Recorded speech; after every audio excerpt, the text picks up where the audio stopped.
Supporters tourangeaux et supporters angevins connaissent bien le chemin. Tours, Angers, ce sont deux villes proches géographiquement et sportivement. En sport co, les deux agglomérations se rencontrent sur tous les terrains. En foot, le Tours FC ira jouer au stade Jean Bouin le 24 octobre.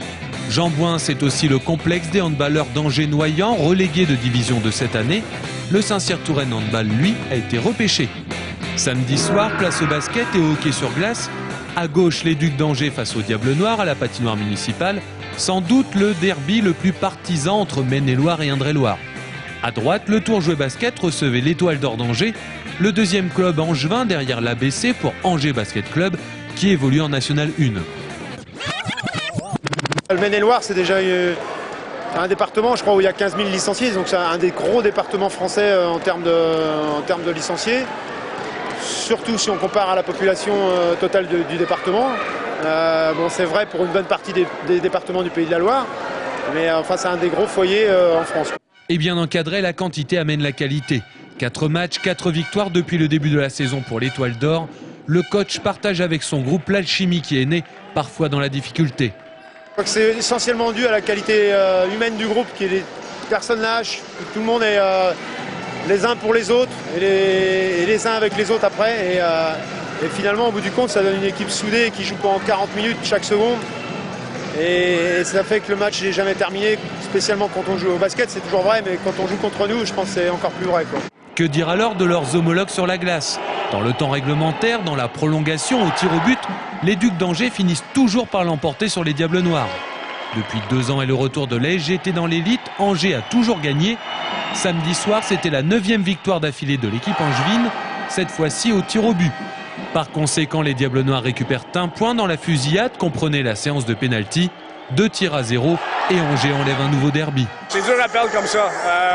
On a fait des efforts pendant 60 minutes pour une des premières fois de l'année. On a vraiment donné tout ce qu'on avait.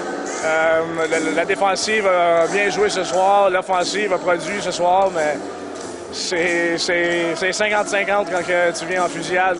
50-50, les efforts ont été partagés, pas les points. Mené 2-0, la SGT revient dans le deuxième tir à 2 partout. Enafati et Noël sont les canonniers tourangeaux. Angers semble déborder, la roue semble tourner. Après le deuxième, on a quand même serré un peu le groupe et on a réussi à revenir un peu dans le jeu. C'est ce qu'ont réussi à faire les Ducs d'Angers et à jouer, c'est ce qu'ont réussi à faire les basketteurs de l'Étoile d'Or d'Angers. Le TJB mène 63-59 à l'entame du dernier quart-temps, 74-65 à 7 minutes de la fin et oublie ses fondamentaux. C'est de la défense simplement.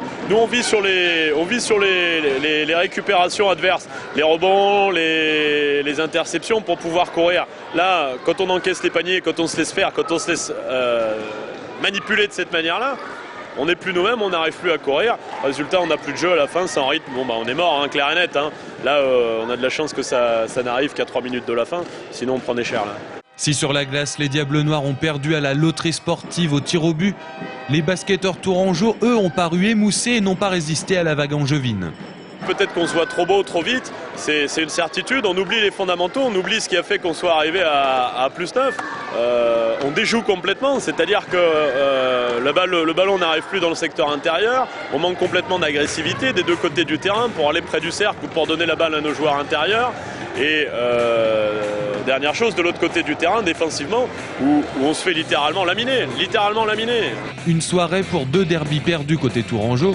Virginie devrait nous confirmer ça, mais les 2 clubs d'Angers sont repartis de Tours avec la victoire dans les jambes et la tête de leur classement.